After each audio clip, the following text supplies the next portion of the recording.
main ke sawah lagi kita guys. Oke, kita lihat keseruannya di sawah.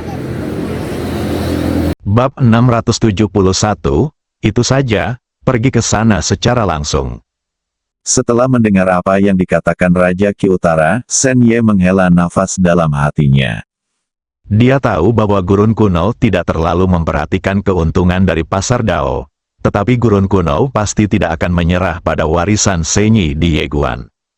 Warisan Tuhan, tidak hanya hutan belantara kuno, tetapi juga klan kota dan keluarga Sen akan punya ide. Catatan yang ditinggalkan oleh Senyi terlalu menggoda bagi para kultivator. Setelah Raja Ki Utara selesai berbicara, dia mengambil langkah maju dan menghilang bersama Bei Feng. Dia tahu betul bahwa jika dia ingin mendapatkan surat yang ditinggalkan oleh Senyi, dia harus melakukannya sesegera mungkin. Karena Raja Iblis lainnya, klan kota, dan keluarga Sen juga mungkin mengambil tindakan. Di istana, Sen Ye menggelengkan kepalanya sedikit. Dia sebenarnya ingin membujuknya, tapi dia tahu bahwa Raja Iblis di depannya tidak mau mendengarkan sama sekali. Karena di mata pihak lain, Tuhannya tidak memiliki bobot sama sekali, dan jika dia mencoba membujuknya dengan kata-kata, itu hanya akan menjadi tidak menyenangkan dan bahkan berbahaya. Tuhan pun menggelengkan kepalanya lagi, lalu berbalik dan pergi. Rumah Tuhan, pada hari ini, seorang lelaki tua meninggalkan rumah Tuhan bersama seorang wanita muda. Lelaki tua itu mengenakan jubah hitam, dengan janggut dan rambut putih, sedangkan wanita di sampingnya mengenakan gaun seputih salju, dan sangat anggun. Wanita itu tiba-tiba berkata, "Tetua Agung, apakah menurutmu Ye Guan akan memberi kita buku harian itu?" Orang tua itu berkata dengan tenang, "Tidak." Wanita itu memandang lelaki tua itu, dan lelaki tua itu berkata, "Tidak masalah, kita bisa menggunakan apa yang kita rampok." Wanita itu terdiam. Orang tua itu mengangkat kepalanya dan melihat ke langit. Tanpa ekspresi, segala sesuatu di dunia ini hanya dapat diperoleh oleh mereka yang memiliki kekuatan.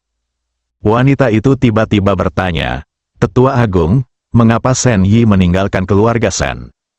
Wajah lelaki tua itu tiba-tiba menjadi sedikit jelek. Wanita itu memandang lelaki tua itu, menunggu jawaban. Faktanya, tidak ada seorang pun di generasi muda keluarga Sen yang mengetahui alasan Sen Yi meninggalkan keluarga Sen, dan ini bisa dikatakan sebagai hal yang tabu di keluarga Sen, sebuah tabu yang tidak berani disebutkan oleh siapapun. Oleh karena itu, banyak orang hanya mengetahui bahwa sosok legendaris Senyi berasal dari keluarga Sen, namun mereka tidak mengetahui alasan Senyi meninggalkan keluarga Sen. Lelaki tua itu sepertinya mengingat masa lalu. Tatapan rumit muncul di matanya, dan akhirnya dia menghela nafas dengan suara rendah. Wanita itu tidak tahu kenapa, jadi dia terus bertanya, "Bisakah Tetua Agung memberitahuku sesuatu?" Pria tua itu melirik wanita di sebelahnya. Memikirkan identitas istimewanya, dia ragu-ragu sejenak lalu berkata, "Saya tidak tahu secara spesifik. Saya hanya tahu bahwa Senyi memiliki konflik dengan kepala Sen keluarga dan para tetua. Saya tidak tahu apa kontradiksinya. Saya hanya tahu bahwa Senyi membunuh 6 tetua pada waktu itu." Berbicara tentang ini, dia menggelengkan kepalanya sedikit. Pertikaian sipil itu hampir membawa bencana bagi keluarga Tuhanku. Wanita itu berkata dengan suara yang dalam, dengan bakat Senyi yang menakutkan, keluarga pasti akan melakukan yang terbaik untuk mengembangkannya, dan tidak akan ada konflik dengannya. Lelaki tua itu mengangguk, "Ya, ini juga sesuatu yang membuat banyak anggota suku bingung, tapi menurutku ini mungkin ada hubungannya dengan seorang wanita." Wanita itu menoleh untuk melihat lelaki tua itu, dan lelaki tua itu berkata, "Saya mendengar kakek saya pernah berkata bahwa Sen Yi menyukai seorang wanita saat itu, tetapi keluarganya tidak setuju dengan pengejarannya terhadap wanita itu. Mungkin itulah alasannya, tapi secara spesifik aku juga tidak tahu." Berbicara tentang ini, dia menghela nafas dengan suara rendah, "Jika kejadian itu tidak terjadi pada keluarga kita, begitu Tuhan tinggal di keluarga Tuhan kita, klan kota dan hutan belantara kuno akan musnah oleh kita sejak lama. Tidak hanya itu, bahkan roh leluhur tanah itu juga harus tunduk pada keluarga Tuhanku." Setelah berbicara, sedikit kerumitan muncul di matanya. Memang benar, jika Shen Yi tetap tinggal di keluarga Shen saat itu, dengan kekuatan Shen Yi yang menakutkan dan keluarga Shen melihat seluruh alam semesta, siapa yang akan menjadi lawan keluarga Shen? Keluarga dewa akan benar-benar menjadi keluarga pertama di alam semesta. Sayangnya, Shen Yi akhirnya putus dengan keluarga dan meninggalkan keluarga Shen. Kepergian Shen Yi bukanlah pukulan kecil bagi keluarga Shen. Wanita itu tiba-tiba berkata, saya telah menyelidiki Shen Yi. Dia memiliki kepribadian yang lembut dan tidak seperti orang yang kejam. Orang tua itu berkata dengan suara yang dalam, Seng Sui, berhati-hatilah dengan apa yang kamu katakan. Wanita itu memandang lelaki tua itu, yang berkata dengan serius, Seng Sui, izinkan saya mengatakan satu hal lagi. Anda memiliki status khusus dan ditakdirkan untuk menjadi luar biasa di masa depan. Namun, Anda harus tahu bahwa Anda belum tegas dalam posisi itu. Jika kamu pergi untuk menyelidiki hal-hal ini sekarang, biarkan orang-orang dari generasi yang lebih tua itu tahu bahwa kamu. Wanita bernama Seng Wei berkata dengan tenang, saya mengerti maksud dari sesepuh agung itu. Orang tua itu mengangguk sedikit, sebaiknya jangan menyebutkan kejadian masa lalu ini agar tidak membuat orang-orang tua itu tidak bahagia, dan ketidaksenangan mereka jelas bukan hal yang baik untukmu. Seng Wei mengangguk, saya hanya sedikit penasaran, itu saja. Membatalkan putusan. Dia pasti tidak memiliki ide ini, dia belum memiliki kemampuan, dan Shen Yi telah memilih untuk bertarung, jadi meskipun keputusannya dibatalkan itu tidak ada artinya. Seolah memikirkan sesuatu, Seng Sui tiba-tiba berkata, kalau begitu Ye Guan bisa mendapatkan warisan Shen Yi. Saya kira dia bukan orang biasa. Kita harus lebih berhati-hati. Orang tua itu mengangguk, ini wajar, jika orang ini bisa membunuh Daoran, dia pasti seorang jenius yang tiada taranya. Namun, betapapun jahatnya dia tidak berarti seperti semut di depan keluarga besar. Kecuali dia kekuatan bisa mencapai level Shen Yi, atau mungkin ada orang kuat seperti Shen Yi di belakangnya. Setelah mengatakan ini, dia mencibir, jelas ini tidak mungkin. Belum pernah ada karakter seperti Shen Yi dalam sejuta tahun. Meskipun Ye Guan adalah monster, untuk saat ini, dia pasti tidak bisa memiliki kekuatan mengerikan dari Shen Yi. Mustahil bagi keluarga Shen untuk tidak mengetahui tentang orang kuat seperti Shen Yi. Seng Sui melirik ke arah sesepuh agung di sampingnya dan tidak berkata apa-apa. Intuisinya memberitahunya bahwa Ye Guan ini pasti sangat luar biasa, karena pihak lain berani mengabaikan klan Zen dan gurun kuno untuk menghancurkan kota Dao. Orang seperti itu bodoh dan tidak takut, atau dia tidak takut pada kota, gurun kuno dan kota Dao sama sekali. Dan dia lebih memilih yang terakhir. Pada saat ini, waktu dan ruang di depan Tetua Agung tiba-tiba sedikit bergetar. Setelah beberapa saat, wajah Tetua Agung menjadi gelap. Raja Qi Utara telah pergi mencari Ye Guan. Shen Sui mengerutkan kening. Tetua Agung berkata dengan wajah muram, tidak mungkin bagi Raja Iblis untuk secara pribadi mengambil tindakan dalam urusan kota Dao. Jelas sekali, Raja Iblis ini juga pergi ke catatan yang ditinggalkan oleh Shen Yi. Setelah mengatakan itu, dia mengambil Seng Sui dan langsung menghilang. Di dalam menara kecil, Ye Guan berdiri di langit berbintang. Matanya sedikit tertutup dan napasnya tertahan. Setelah waktu yang tidak diketahui, Ye Guan tiba-tiba membuka matanya. Dalam sekejap, seluruh langit berbintang menjadi ilusi, dan kemudian, pedang keluar dari ruang dan waktu di depannya. Ledakan, seluruh dunia menara kecil bergetar hebat. Sudut mulut Ye Guan sedikit terangkat. Waktu dan ruang ditumpangkan 3 kali berturut-turut. Dia telah melatih keterampilan pedang ini selama 5 tahun terakhir, dan sekarang, dia akhirnya berhasil. Dia memperkirakan kekuatannya setidaknya beberapa kali lebih tinggi dari sebelumnya, dan jika kekuatan pedang King Xuan dan garis keturunan ditambahkan, kekuatannya akan menjadi lebih menakutkan. Awalnya aku ingin meminta Arya untuk datang dan mencoba skill pedangnya, tapi kemudian aku memikirkannya dan memutuskan untuk tidak melakukannya. Dia tidak ingin dipukuli. Kekuatan Arya sungguh keterlaluan. Seolah memikirkan sesuatu, Ye Guan datang ke awan. Jauh di dalam lautan awan, Ao Qian sedang duduk bersila di tanah, memancarkan aura yang kuat. Pada saat ini, aura Ao Qian menjadi semakin kuat, dan lautan awan terus bergulung di sekitar lokasi gempa. Senyuman muncul di wajah Ye Guan. Jelas Ao Qian hendak menerobos. Pada saat ini, Arya tiba-tiba muncul di samping Ye Guan. Ye Guan hendak berbicara ketika Arya berkata, ada aura kuat mendekat. Ye Guan segera meninggalkan menara kecil itu. Begitu dia meninggalkan menara kecil itu, aura menakutkan tiba-tiba melonjak, dan dunia tempat dia berada mendidih. Ekspresi Ye Guan tiba-tiba menjadi serius. Ribuan kaki jauhnya dari Ye Guan, ruang dan waktu tiba-tiba terbelah, dan kemudian, seorang pria paruh baya perlahan keluar. Orang yang datang tidak lain adalah Raja Qi Utara. Di samping Raja Qi Utara, ada juga seorang Jenderal Iblis, yang merupakan Beifeng yang sama dari sebelumnya. Melihat Raja Qi Utara, ekspresi Ye Guan menjadi lebih serius. Dia tahu bahwa orang di depannya pasti Raja Iblis, karena aura orang lain sangat menakutkan sehingga tidak sebanding dengan Beifeng. Yang ini perlu dikalahkan. Pada saat ini, Arya juga muncul di samping Ye Guan. Dia menatap Raja Qi Utara dengan ringan, ekspresinya tenang. Raja Qi Utara muncul dan matanya tertuju pada Arya. Ketika dia melihat Arya, dia sedikit mengernyit.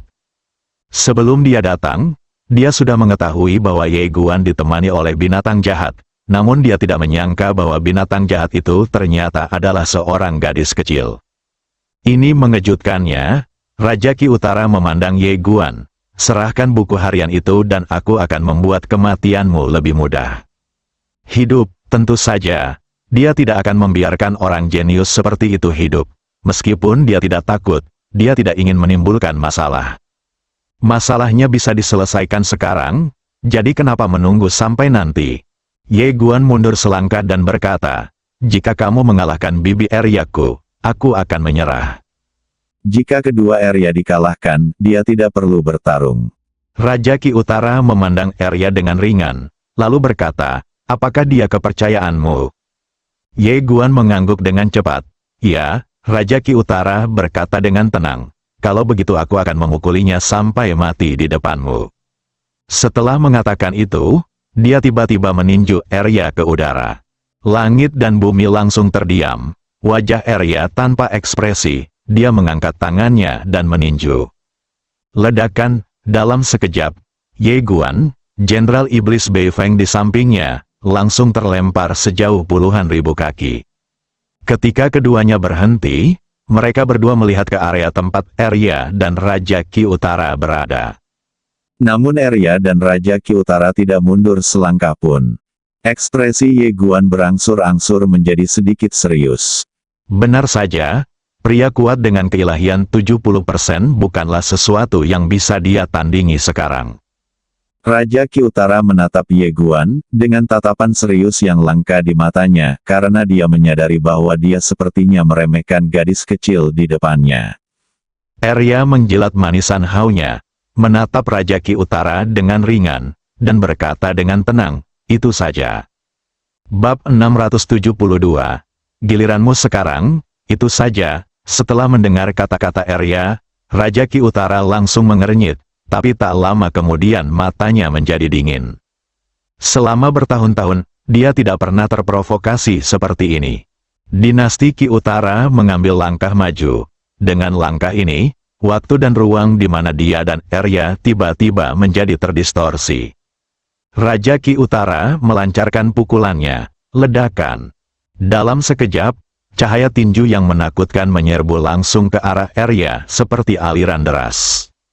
Melihat pukulan ini, ekspresi Ye Guan di luar tiba-tiba menjadi serius.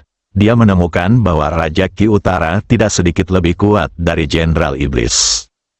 Ini bukanlah sesuatu yang bisa dia lawan sekarang, bahkan dengan pedang King Xuan pun tidak.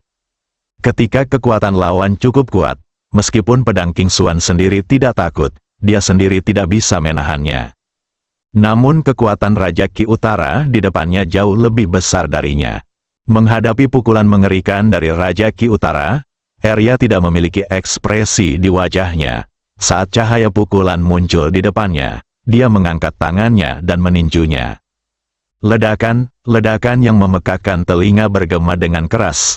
Dan kemudian, gelombang kejut cahaya tinju yang menakutkan menyebar ke segala arah dalam sekejap, dan Ye Guan dan Na Beifeng langsung terlempar sejauh puluhan ribu kaki. Setelah Ye Guan berhenti, dia dengan cepat melihat ke arah area medan perang di kejauhan. Saat ini, dia hanya bisa melihat dua bayangan buram. Arya bertarung melawan Raja Ki Utara. Kecepatan keduanya sangat menakutkan, bahkan Ye Guan tidak bisa melihat dengan jelas. Tidak jauh dari Ye Guan, wajah Beifeng juga lebih serius dari sebelumnya. Saat ini, dia ketakutan karena dia tidak menyangka kekuatan binatang jahat ini begitu menakutkan dan bisa menyaingi Raja Ki Utara. Di saat yang sama, dia sedikit beruntung, karena ketika dia datang untuk membunuh Ye Guan, binatang jahat itu tidak mengambil tindakan terhadapnya. Jika tidak, dia pasti sudah mati. Tampaknya memikirkan sesuatu, Beifeng tidak bisa menahan diri untuk tidak menoleh dan menatap Ye Guan. Dia menatap Ye Guan dalam-dalam. Pada saat ini, dia menyadari bahwa mereka sepertinya meremehkan Tuan Ye. Jelas tidak mudah bagi seseorang untuk diikuti oleh binatang jahat. Ledakan. Pada saat ini, terdengar suara keras lain tidak jauh dari sana, dan kemudian, gelombang kejut udara menyebar seketika. Beifeng menarik kembali pikirannya dan menoleh untuk melihat medan perang tidak jauh. Pada saat ini, waktu dan ruang di sana telah berubah menjadi kegelapan. Saat ini, Arya berada jauh dari Raja Ki Utara. Arya perlahan mengeluarkan manisan hao, mengupasnya, dan mulai menjilatnya. Di seberangnya, ekspresi Raja Ki Utara menjadi lebih serius dari sebelumnya. Karena setelah pertempuran ini, dia tidak mengambil keuntungan apapun. Tidak hanya itu, dia juga menemukan bahwa monster jahat di depannya lebih kuat dari yang dia bayangkan. Arya tiba-tiba berkata, sudah waktunya saya mengambil tindakan. Setelah mengatakan itu, dia menghentakkan kaki kanannya, dan seluruh tubuhnya menghantam Raja Ki Utara seperti bola meriam. Ledakan, pada saat ini, dunia tiba-tiba hancur. Raja Ki Utara sedikit menyipitkan matanya, maju selangkah, dan meninju kepala Arya. Karena Arya memukulnya dengan kepalanya. Namun, ketika tinjunya mengenai kepala Arya, ekspresinya tiba-tiba berubah drastis, dan kemudian, dia terbang langsung ke belakang, dan saat dia terbang, seluruh lengan kanannya meledak sedikit demi sedikit, darah berceceran. Melihat pemandangan ini, Beifeng yang berada tidak jauh dari situ, melebarkan matanya dengan rasa tidak percaya di wajahnya, bagaimana ini mungkin? Senyuman muncul di wajah Ye Guan. Arya masih sangat galak.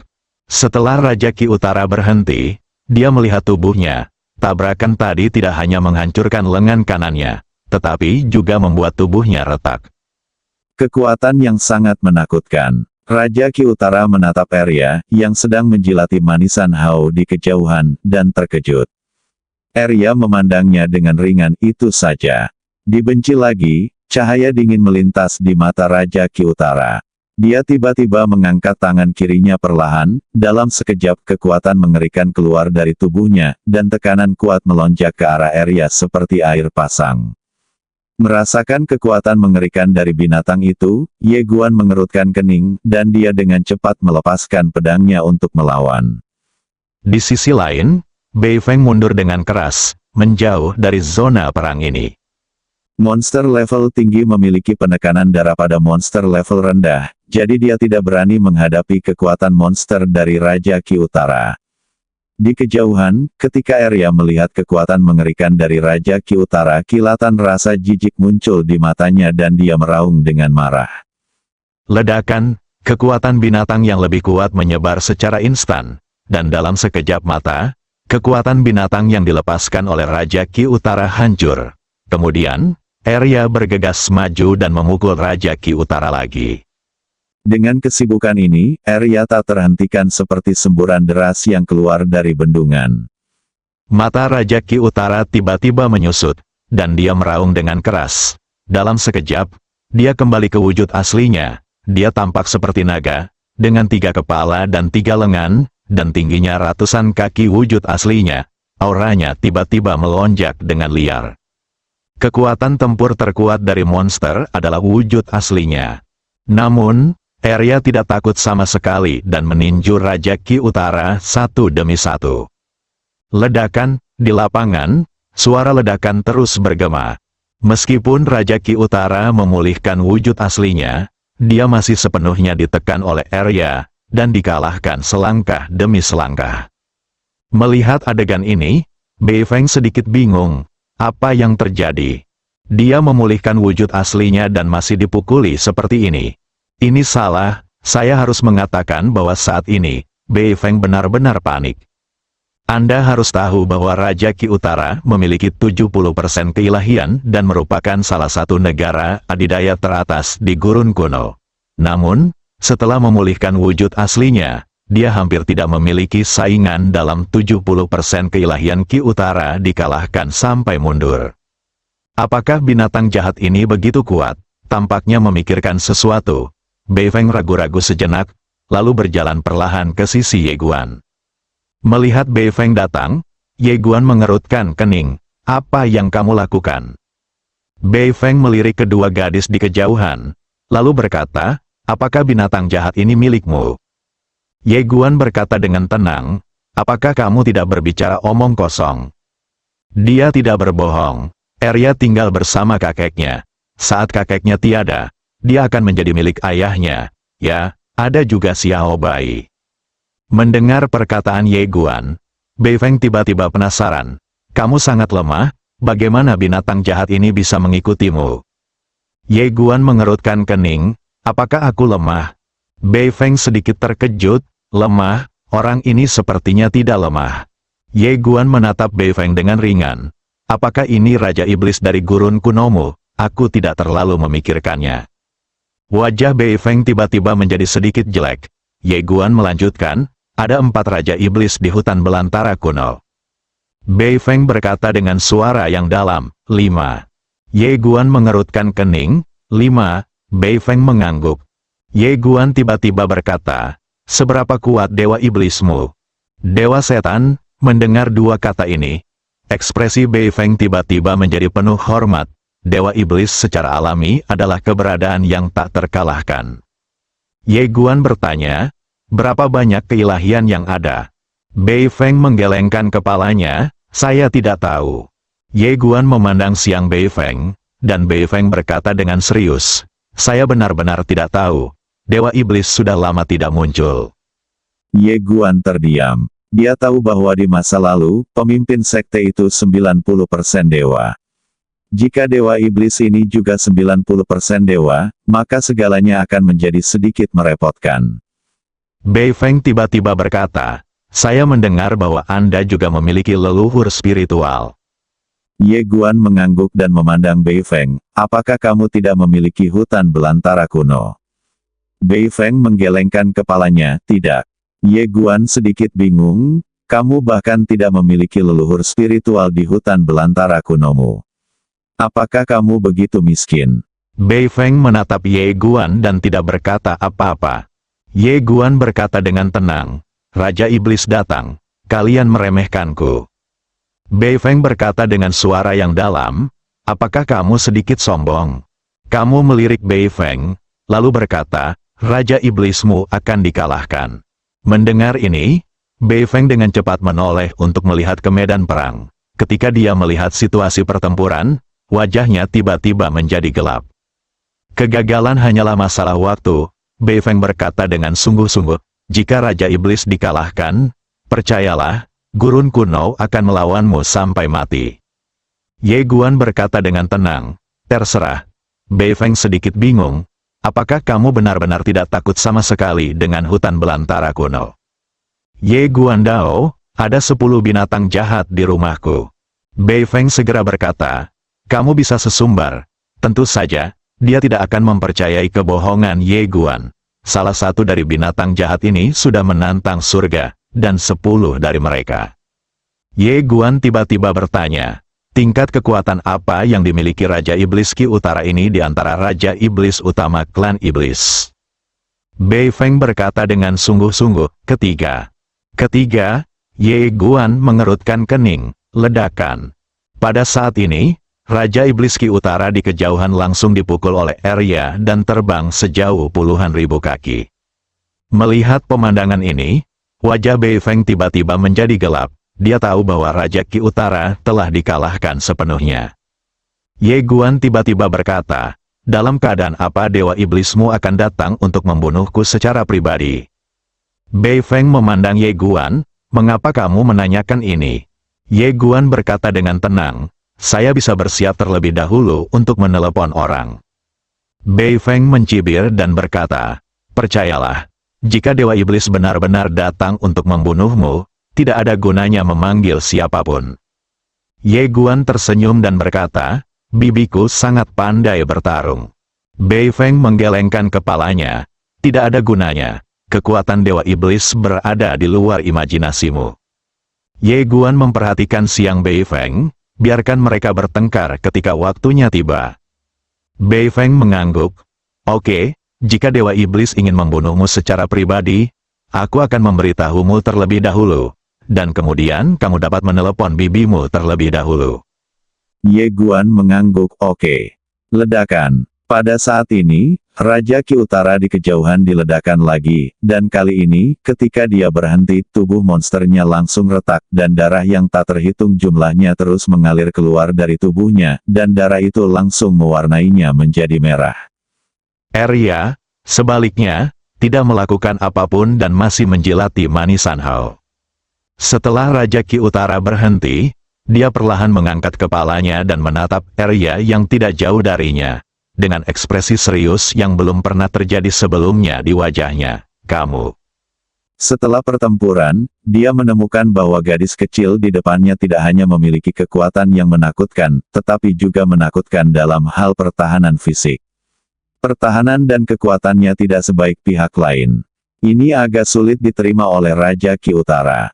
Arya tidak melanjutkan tindakannya, tapi menoleh ke arah Ye Guan, aku telah dinonaktifkan, sekarang giliranmu. Bersambung.